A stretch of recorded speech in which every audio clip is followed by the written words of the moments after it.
En los confines del mundo, donde los vientos del norte golpean la tierra con furia ancestral, nació una cultura forjada entre hielo y fuego. Eran los vikingos, hombres y mujeres del mar, cuyas vidas estaban unidas al destino impredecible del océano. Las costas de Noruega, Suecia y Dinamarca eran duras, montañosas, poco fértiles. Sus inviernos interminables moldearon una sociedad donde la resistencia era virtud y la audacia, necesidad. Al llegar el siglo VIII, su ingenio los llevó a dominar la construcción naval. Sus drácars, embarcaciones ligeras y veloces, eran una mezcla de arte y guerra. Podían navegar ríos, cruzar mares y desaparecer antes del amanecer. Fue entonces, hacia el año 793, cuando asaltaron por primera vez el monasterio de Lindisfarne, en las costas de Inglaterra. El mundo cristiano conoció entonces el terror vikingo, pero también su poder. Sin embargo, no todos los vikingos eran saqueadores. Muchos eran agricultores, comerciantes y exploradores, hombres que buscaban nuevas tierras para vivir, no solo para destruir. El norte se llenó de voces. Rumores de islas desconocidas más allá del horizonte comenzaron a extenderse. Y pronto, las velas nórdicas apuntaron hacia el oeste, hacia lo desconocido. Entre aquellos hombres, surgió una figura legendaria, Erik Thorvaldsson, conocido como Erik el Rojo. Nacido en Noruega, fue desterrado por homicidio. Buscó refugio en Islandia, pero ahí su temperamento volvió a condenarlo. En el año 982, fue expulsado nuevamente, y con el peso del exilio sobre sus hombros, miró hacia el oeste, hacia un mar que pocos se atrevían a cruzar. Durante semanas, su drácar se enfrentó a tormentas que parecían arrancar el cielo. El hielo golpeaba los costados del barco, y cada ola era una prueba de fe. Hasta que un día divisó montañas cubiertas de nieve. Una tierra inmensa, salvaje y vacía. Erik la llamó Groenlandia, la Tierra Verde. Un hombre optimista o una promesa desesperada para atraer colonos. Y funcionó. Al regresar a Islandia, habló de fiordos fértiles y pastos infinitos. Cientos de familias lo siguieron, buscando un nuevo comienzo. En los años siguientes, surgieron dos colonias nórdicas en Groenlandia, la del este y la del oeste. Erik se convirtió en líder, pero su mirada seguía fija más allá del horizonte. Sabía que aún quedaba otra tierra, más allá de todo mapa conocido. Su hijo, Leif Erikson, heredó no solo el nombre, sino la sed de descubrimiento. En el año 1000, un marinero islandés llamado Barney Herjolfsson afirmó haber visto tierras al oeste mientras se desviaba de su ruta hacia Groenlandia. Leif escuchó su historia y sintió el llamado del destino. Zarpó desde Groenlandia con una tripulación de 35 hombres. No llevaba mapa, solo intuición, valor y un cielo que cambiaba con cada tempestad. Hasta que una madrugada, entre la bruma, apareció la silueta de una costa diferente. La tierra era más suave, con árboles altos, ríos amplios y un clima templado. Leif y sus hombres exploraron sus bosques y encontraron uvas silvestres. Por eso la llamaron Vinland, la tierra del vino. Habían llegado al continente americano, más de 500 años antes de Cristóbal Colón. Vinland era un paraíso para los hombres del hielo. La madera era abundante, algo escaso en Groenlandia. Y los ríos bullían de peces. Construyeron casas de turba, forjaron herramientas y establecieron un pequeño campamento.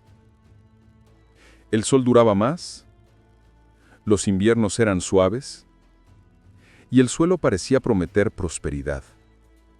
Pero pronto Leif descubrió que no eran los primeros humanos en pisar aquella tierra. De los bosques surgieron hombres desconocidos, con arcos, lanzas y vestimentas de piel. Los vikingos los llamaron Skraelings, escrelines. Eran pueblos indígenas del norte de América. Al principio hubo curiosidad. Intercambiaron pieles y comida, pero el miedo y la desconfianza crecieron. Una disputa, un malentendido, y el primer enfrentamiento estalló. Las flechas silbaron entre los árboles. El acero chocó contra la madera. Y los nórdicos, pese a su valor, comprendieron que estaban muy lejos de casa. Vinland, el sueño dorado, se convirtió en una tierra peligrosa. Leif ordenó el regreso. Dejó una pequeña base, pero jamás volvió. Tras Leif Erikson, su familia intentó continuar el sueño. Su hermana, Freydis Eriksdotter, una mujer temida y feroz, lideró una de las expediciones más controvertidas. Las crónicas dicen que cuando los Skraelings atacaron su campamento, Freydis se quedó sola, embarazada, enfrentando a los enemigos. Desenfundó la espada, se golpeó el pecho con ella, y los guerreros indígenas huyeron, aterrados por su furia. Pero ni su valentía pudo sostener lo insostenible.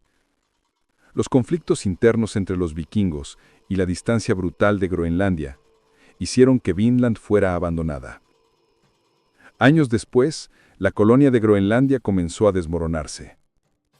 El clima se enfrió, las rutas comerciales con Noruega se rompieron y la nieve sepultó sus cosechas. Hacia el siglo XV, los últimos vikingos de Groenlandia desaparecieron. Sus iglesias quedaron vacías, sus granjas congeladas en el tiempo, y su viaje a América se perdió entre los mitos. Por siglos, las historias de Leif Erikson fueron consideradas simples leyendas nórdicas. Las sagas de Islandia hablaban de viajes imposibles, pero nadie las tomó en serio. Hasta que en 1960, un arqueólogo noruego, Helge Ingstad, y su esposa, Anne Steen, descubrieron algo increíble en el extremo norte de Terranova, Canadá. Restos de construcciones de madera, clavos forjados al estilo nórdico, herramientas de hierro. Era una habilidad vikinga auténtica, la prueba irrefutable de que los nórdicos habían llegado a América medio siglo antes de Cristóbal Colón. Lo que antes era un mito, se transformó en un hecho histórico. La humanidad tuvo que reescribir sus mapas mentales. Los vikingos no solo conquistaron mares, habían cruzado el Atlántico. Los vikingos no colonizaron América, no levantaron imperios, ni ciudades de piedra, pero dejaron algo mucho más grande, el ejemplo del espíritu humano que se atreve a ir más allá del miedo. Su viaje demostró que los límites solo existen hasta que alguien los cruza, que aún un pueblo nacido en la oscuridad del invierno podía alcanzar tierras bañadas por el sol. De Noruega a Islandia, de Islandia a Groenlandia, de Groenlandia a América. Una línea trazada con sangre, sudor y fe. Durante siglos, el eco de sus remos se apagó bajo las olas, pero hoy su historia vuelve a despertar, recordándonos que el coraje es el verdadero mapa del destino. Si llegaste hasta aquí, quizás sientas el mismo llamado que movía Leif Erikson cuando miraba el horizonte. Tal vez lo más fascinante no sea que los vikingos llegaron a América, sino que nunca dejaron de buscar nuevos mundos. Porque el espíritu vikingo no era de conquista, sino de desafío. De mirar el mar y preguntar, ¿qué hay más allá?